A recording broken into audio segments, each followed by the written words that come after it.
Come on, Snake.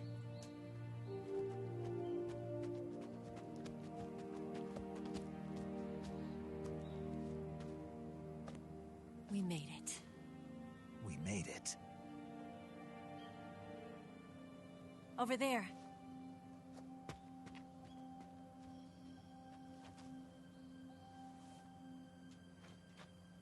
It's the bus, isn't it? I'll go get the wig ready to take off. Right. I'll leave you two alone. But come back in one piece, okay?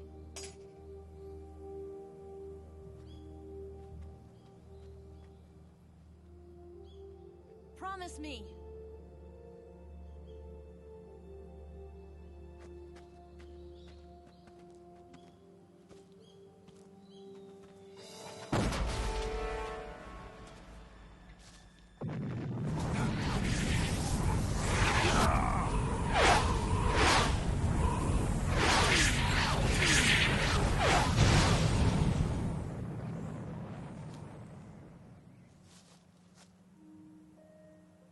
Life's end.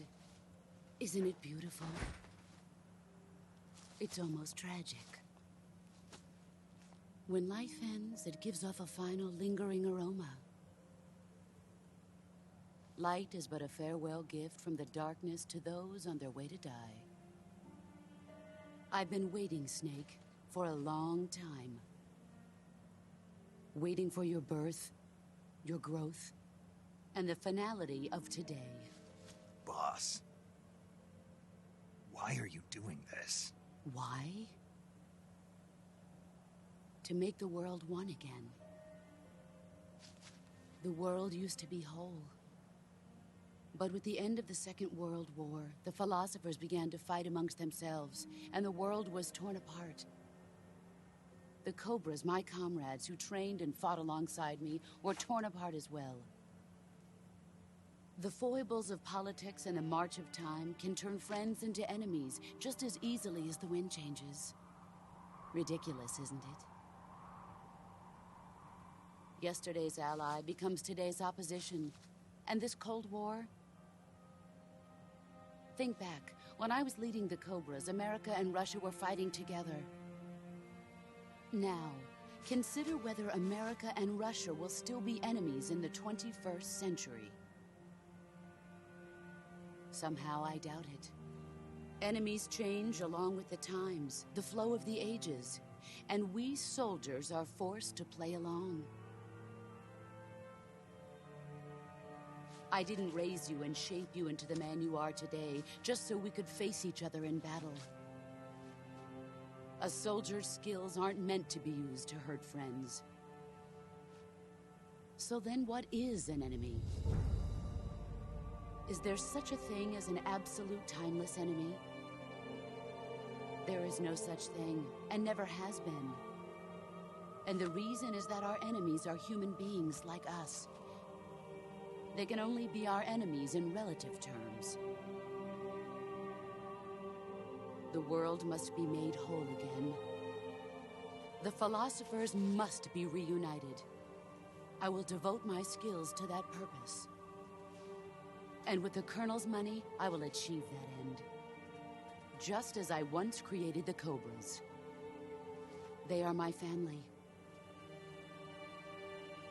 I may no longer be able to bear children, but I still have a family.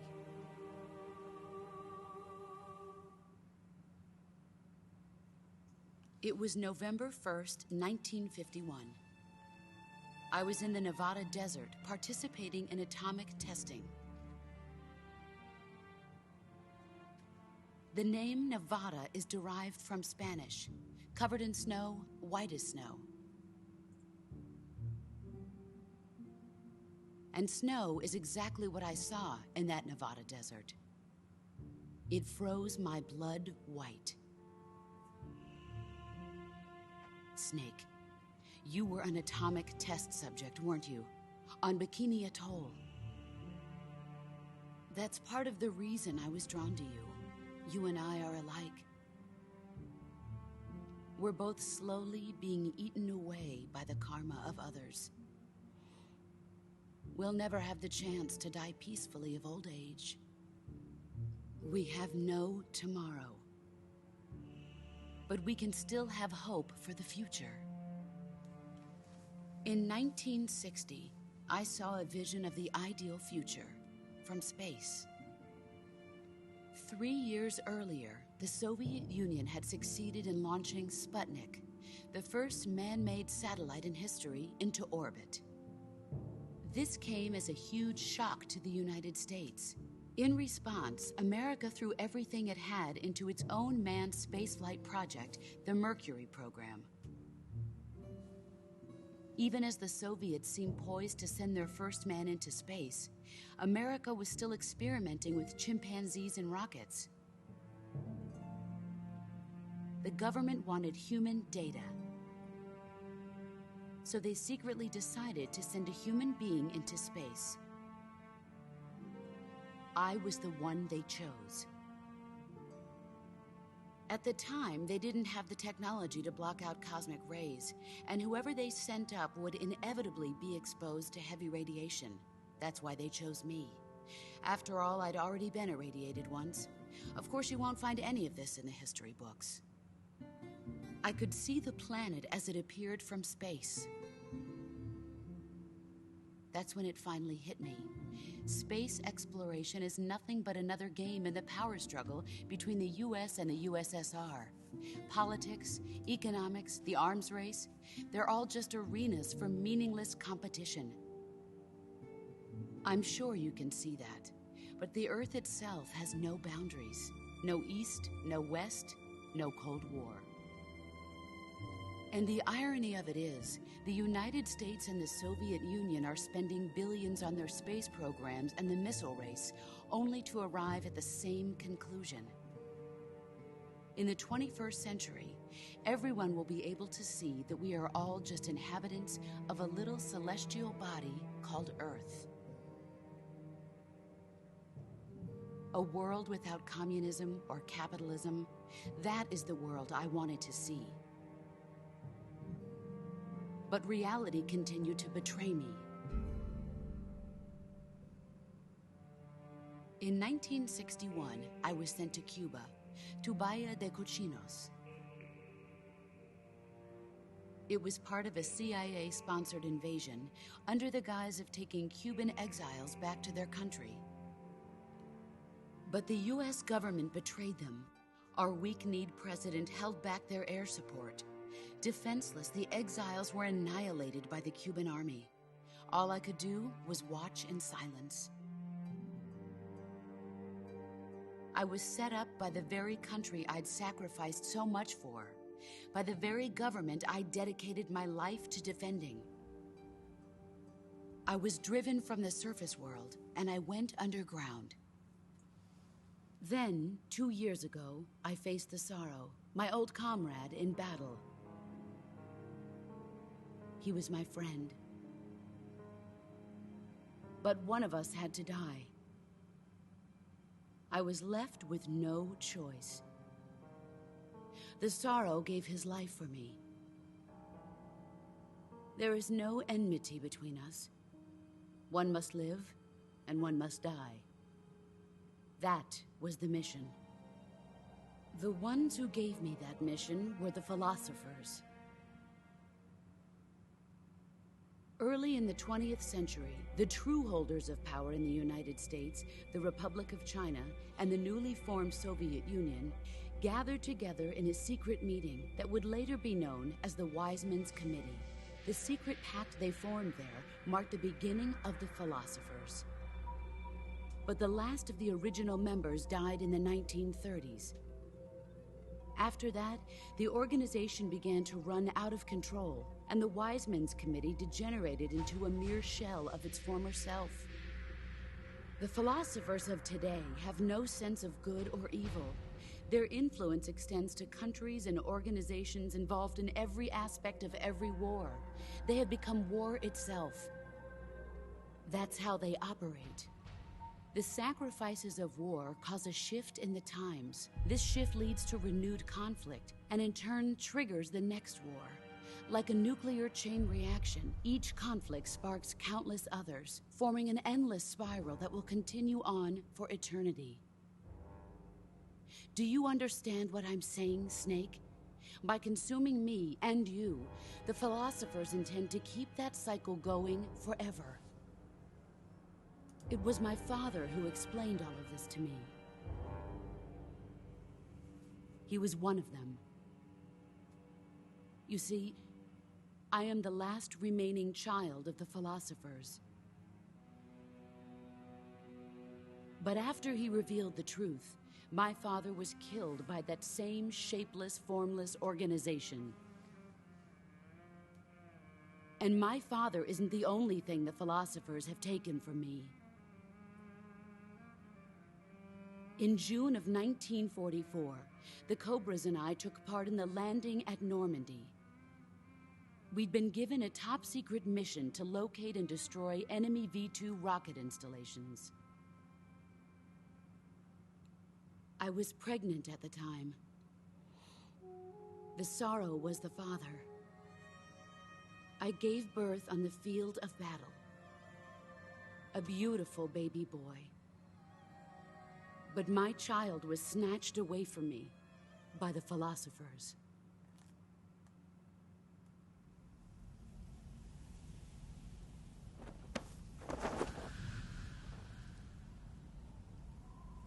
Look at this scar.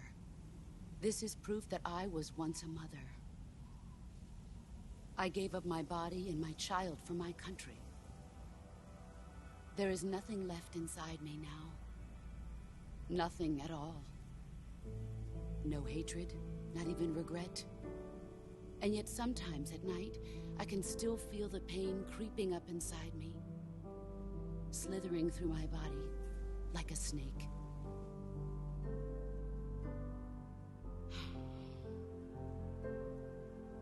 I've never talked this much about myself before. Thanks. Thanks for listening to me.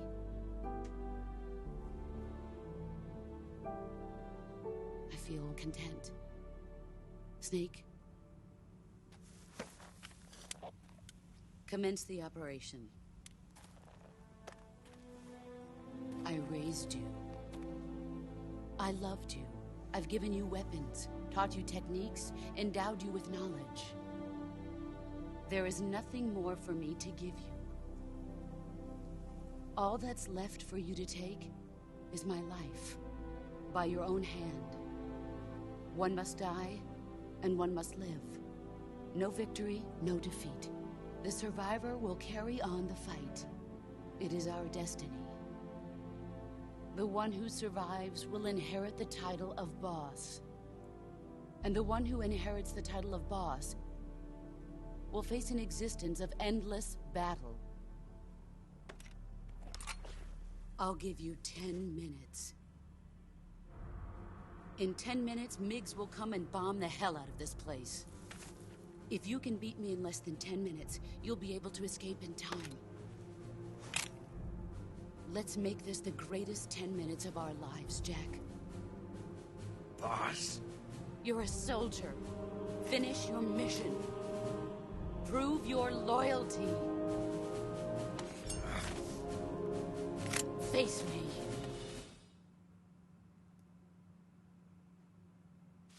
Let's see what you're made of.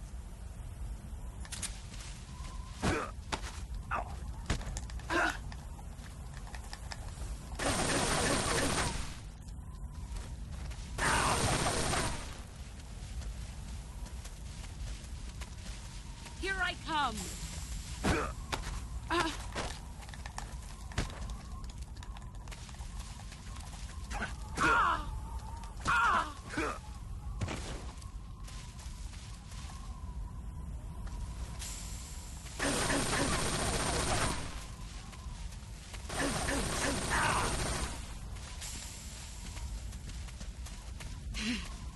Found you.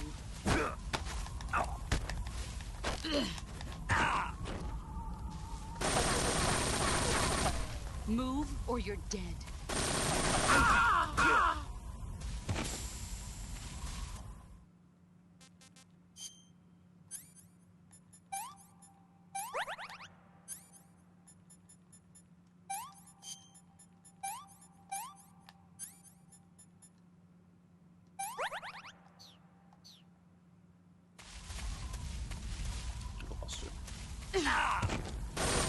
Let's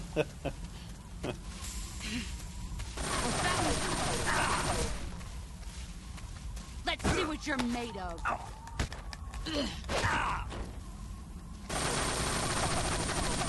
Heads up, Snake.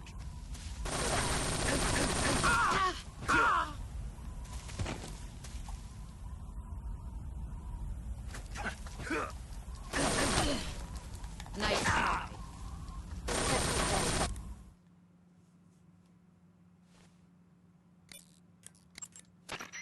You want to save? I'll get right on it.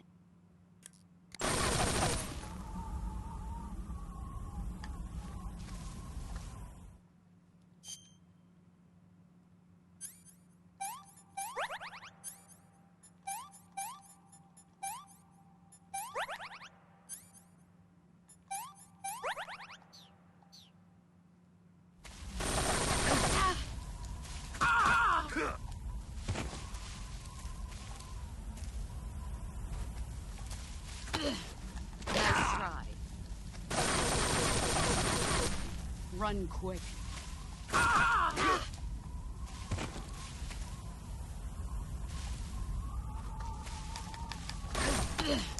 Nice try.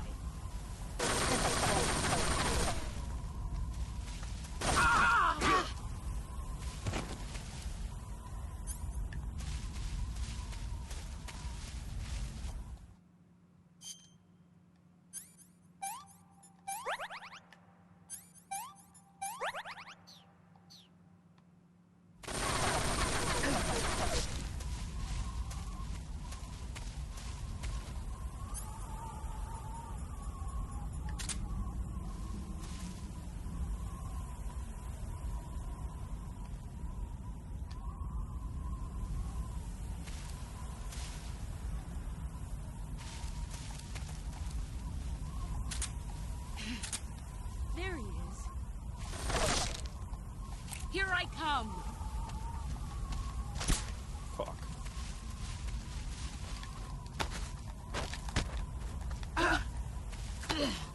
Time to play rough. Move or you're dead.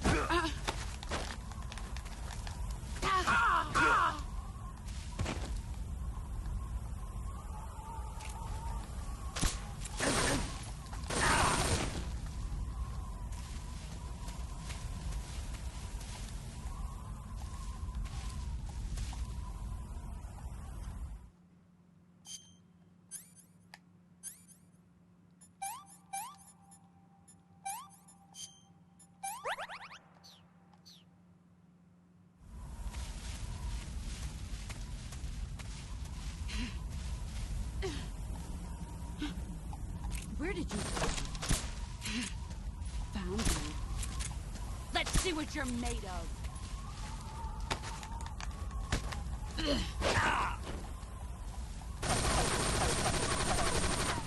Run quick.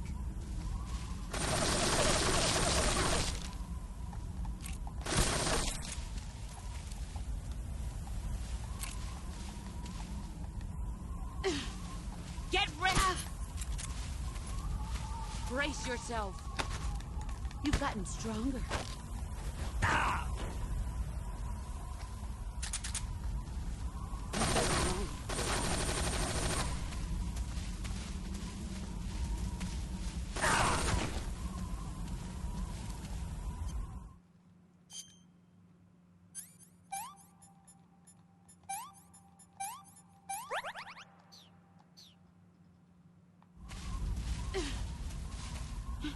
He's gone.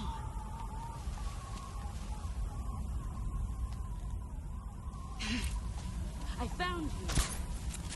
Brace yourself.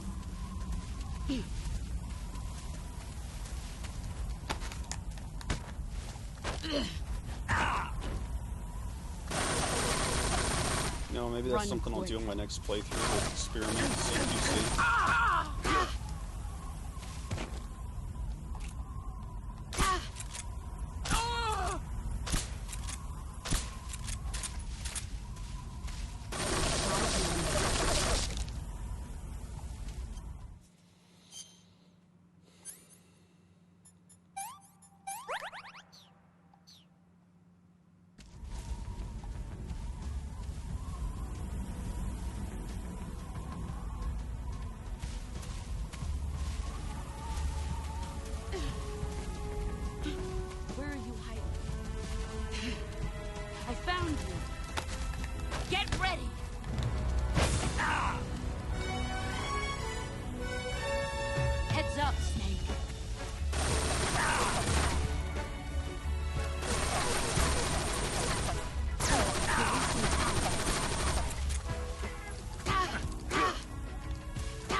keep it safe.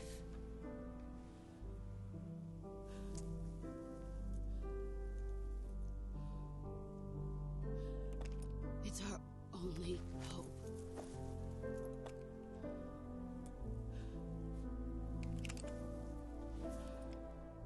A patriot? Why are you giving me this? Jack. Or should I say, Snake. You're a wonderful man. Kill me. Kill me now. Do it.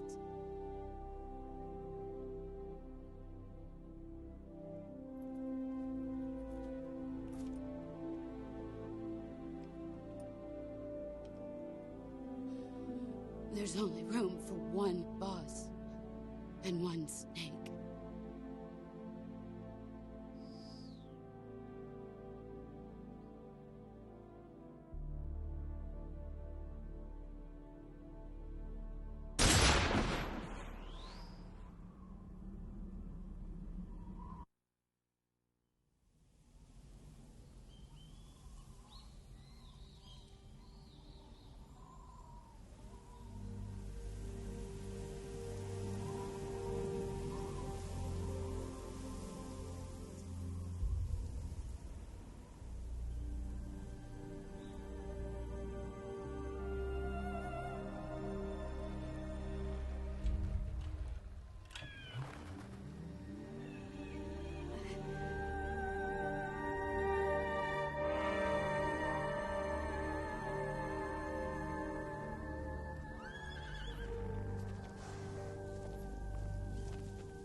Ready to go, Snake?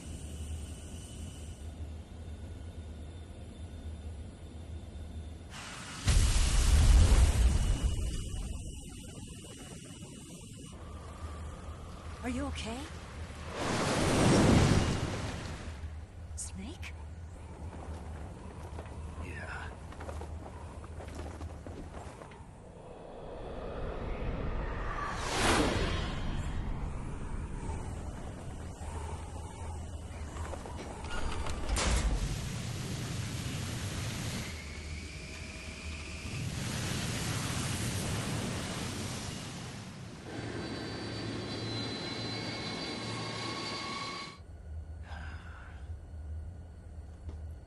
I told you you could trust me.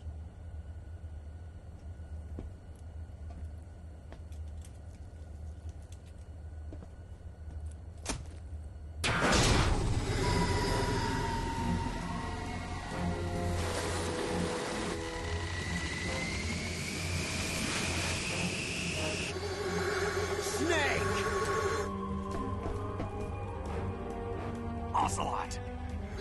We're not done yet!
Snake, try to remember some of the basics of CQC.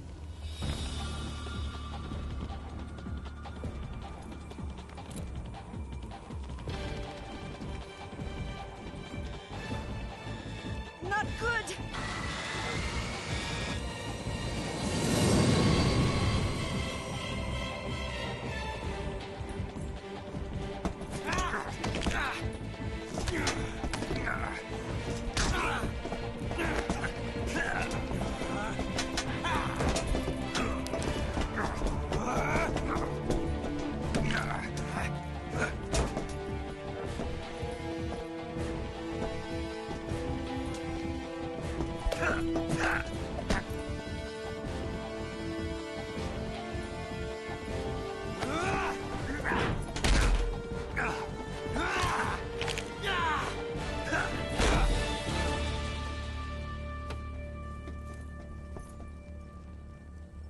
I picked up a few new moves.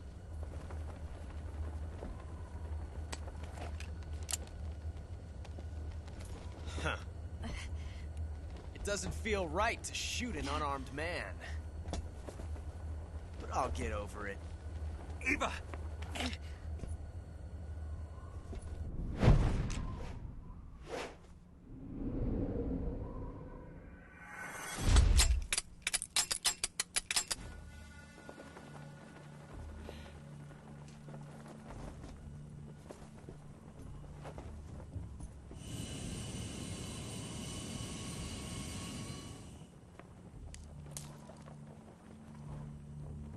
What do you say to one last showdown? Yeah, all right.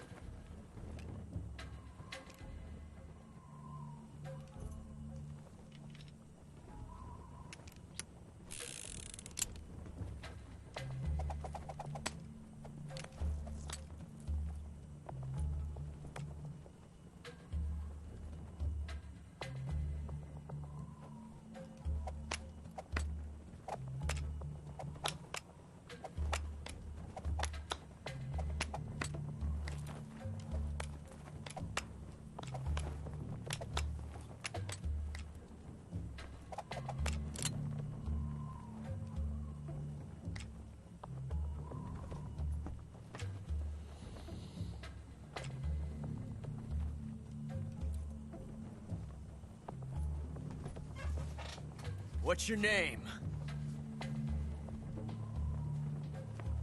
Snake.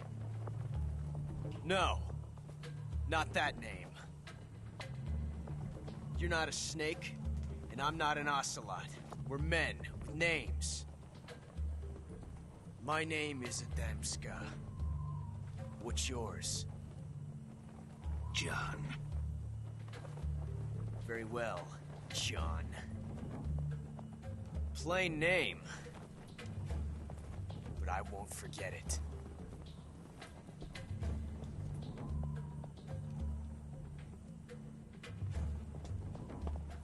Come on!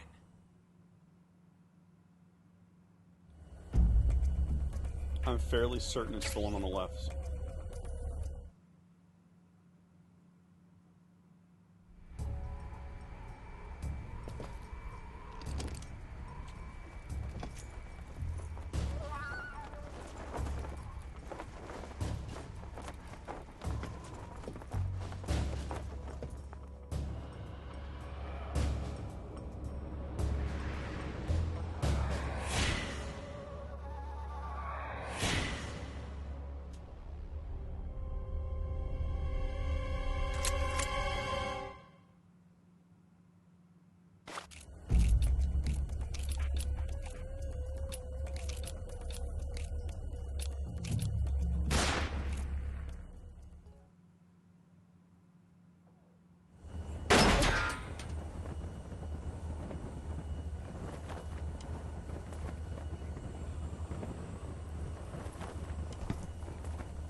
That's not how I remember it.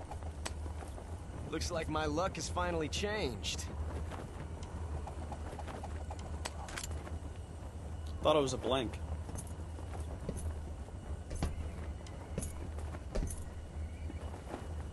Till we meet again. John.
We made it. Yeah, we sure did.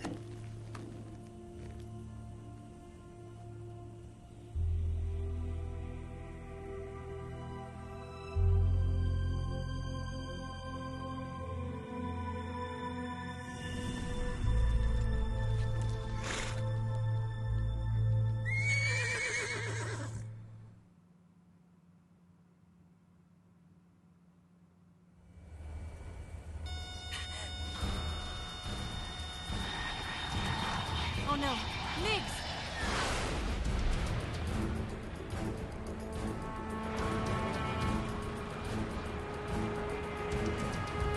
There's no way out! What are we gonna do? We've come too far to let them stop us now.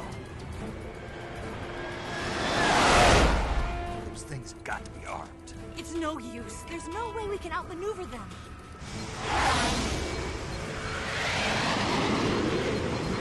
They're gonna shoot us down. We were so close.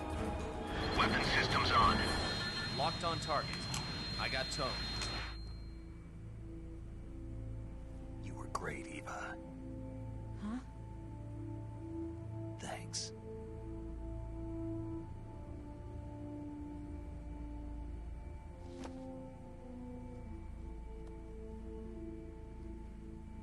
Bulk 19, this is Control. Stand by for a direct order from the chairman. Bulk 19, return to base immediately. Do you read me? This is a direct order from Comrade Khrushchev. Return to base immediately. Bulk 19, do you copy? Understood. Aborting mission. RTB. Look! The MiGs are turning back! Woo!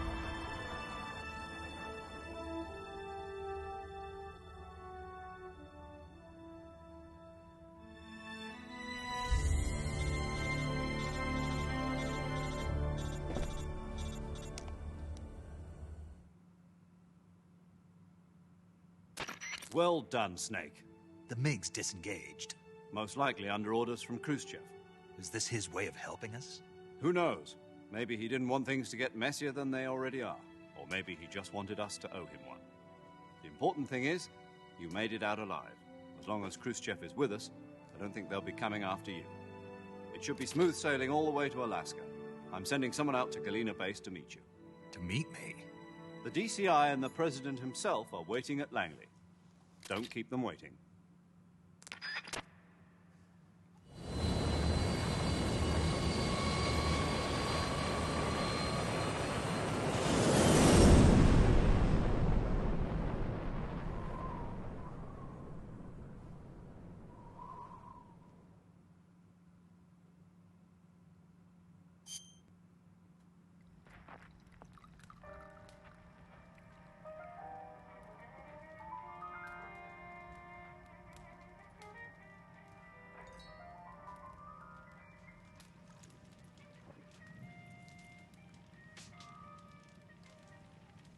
So what are you going to do now? Go back to the KGB? What do you want me to do? Did you ever think about coming back to America? I can't go back.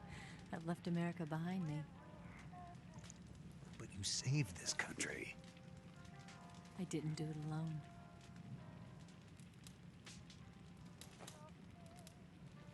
And I still owe you a dinner.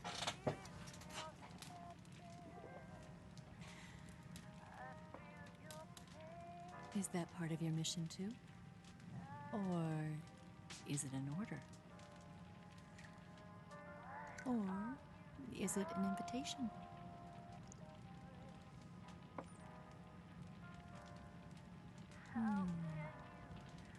Or a proposal? I don't take orders from anyone now.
Scholars tell us that the first spy in history was the snake in the book of Genesis. In that story, it was Eve who was tempted by the snake in the Garden of Eden. But this time around, it was I who tempted the snake and got away with the forbidden fruit of knowledge. Forgive me, snake.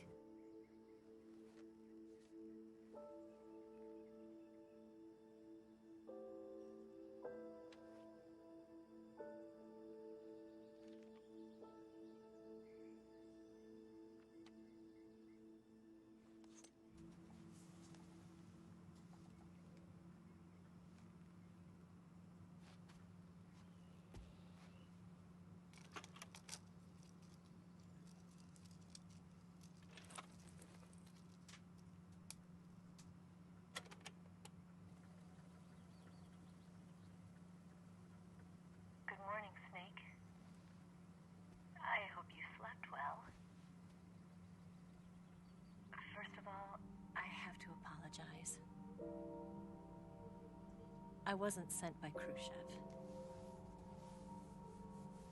I'm not a KGB spy, and I never worked for the NSA.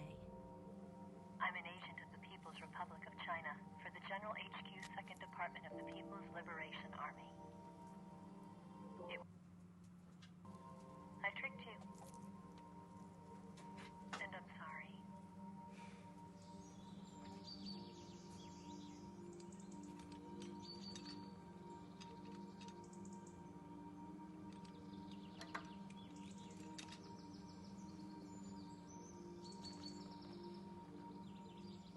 The philosophers still exist in China, too. You see, my mission was to find out where Volgan was hiding the philosopher's legacy and steal it. So I infiltrated his base as a KGB spy. The 2 NSA codebreakers who defected in 1960 were actually both men. The real Adam never showed up at the meeting place, saving me the trouble of having to eliminate him. I sneaked in by pretending I was Eva. And you and Sokolov and Volgin, you all believed me. The philosopher's legacy was originally held in common between the US, Soviet Union, and China. We couldn't let the Russians and the Americans take it all for themselves. The Chinese government had its eye on the legacy, too. I got the film containing the legacy, and also the nuclear missile launch data from the Shagohod. 5 years ago, the Soviet Union stopped supplying us with nuclear weapons technology. Since then, China's Liaodong easing, hydrogen bomb, and space rocket projects have fallen behind. But with this data, our country will be able to develop its own nukes. We'll create a deterrent force to rival those of the US and Soviet Union. Everything has gone according to plan, thanks to your help. I too am one of the philosophers. I'm an agent of the philosophers, a graduate of one of their charm schools. I was raised in a joint US-Soviet-Chinese facility to become a sleeper agent. This was before the war. Back then, they were collecting children from all over the world. As a result, I'm indistinguishable from a native-born American. So it didn't surprise me when you and Volgin couldn't tell the difference. But she knew right from the beginning. She knew because before the war, she was at one of the philosopher's schools too, as an instructor. The boss was the only one I couldn't fool. She was the only one who knew I was a fake.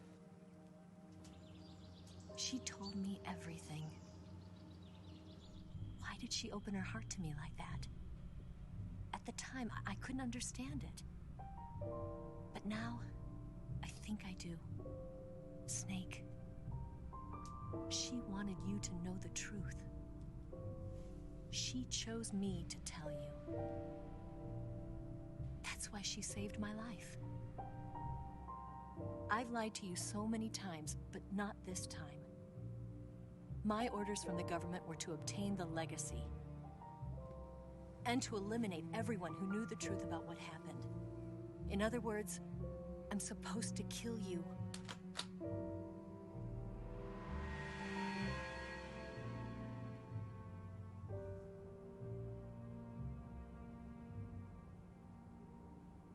But I can't do it. Not because we loved each other. And not because you saved my life. But because I made a promise to the boss. And I intend to keep it. I just wanted you to know. And you have to live.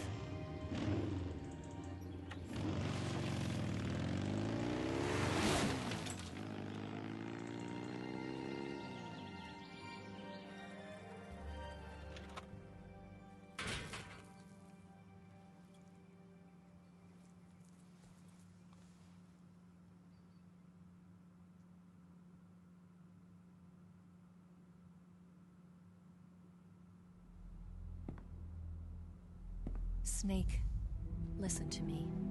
She didn't betray the United States. No. Far from it. She was a hero who died for her country. She carried out her mission knowing full well what was going to happen. Self-sacrifice. Because that was her duty.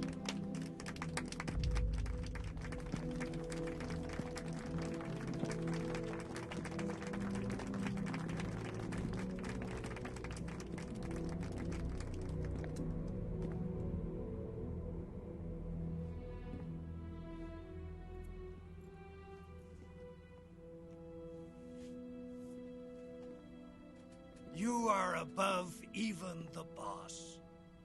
I hereby award you the title of Big Boss.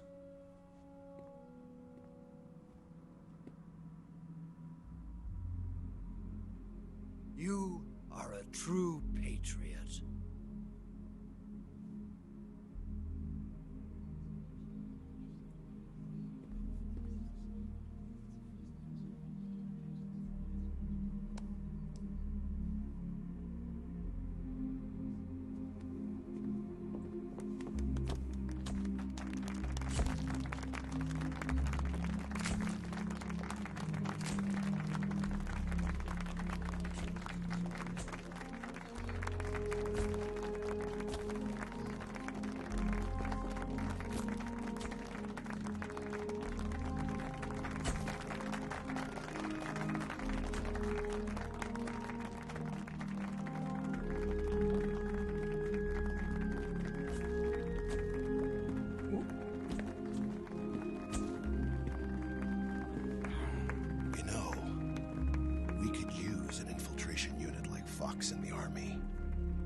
Someone like him to handle our top secret sneaking missions for us. A man who combines the qualities of a soldier and an agent. The boss's defection was a ruse set up by the US government. It was all a big drama staged by Washington so they could get their hands on the philosopher's legacy. And the boss was the star of the show. They planned it so that they could get the legacy that Colonel Volgin inherited and destroy the Shagohod at the same time. Only a legendary hero like the boss could have earned Volgin's trust. Finding out where the philosopher's legacy was hidden was to be her greatest mission. Everything was going according to plan. But then something happened that no one could have predicted. Colonel Volgin fired an American-made nuclear warhead at Sokolov's research facility. Khrushchev demanded that the US government provide proof that it wasn't involved. They couldn't just abort the operation to steal the legacy. So the operation itself was greatly expanded and revised. The authorities in Washington knew that in order to prove its innocence, they'd have to get rid of the boss, and that one of their own would have to do the job. The public couldn't be allowed to find out about it. Not ever. This, they concluded, would be the best way to keep the whole thing under wraps. The boss wouldn't be allowed to come back home alive, and she wouldn't be allowed to kill herself. Her life would be ended by her most beloved disciple. That was the way the government wanted it. That was the mission she was given, and she had no choice but to carry it out. Her death at your hand, she had to fulfill. Out of duty, she turned her back on her own comrades. A lesser woman would have been crushed by such a burden. The taint of disgrace will follow her to her grave. Future generations will revile her. In America as a despicable traitor with no sense of honor. And in Russia as a monster who unleashed a nuclear catastrophe. She will go down in official history as a war criminal. And no one will ever understand her. That was her final mission. And like a true soldier, she saw it through to the end. But I think she wanted you, of all people, to know the truth. She wanted to live on in your memory. Not as a soldier, but as a woman. But she was forbidden to tell you herself. And that's why she told me. Snake, history will never know what she did. No one will ever learn the truth. Her story, her debriefing, will endure only in your heart.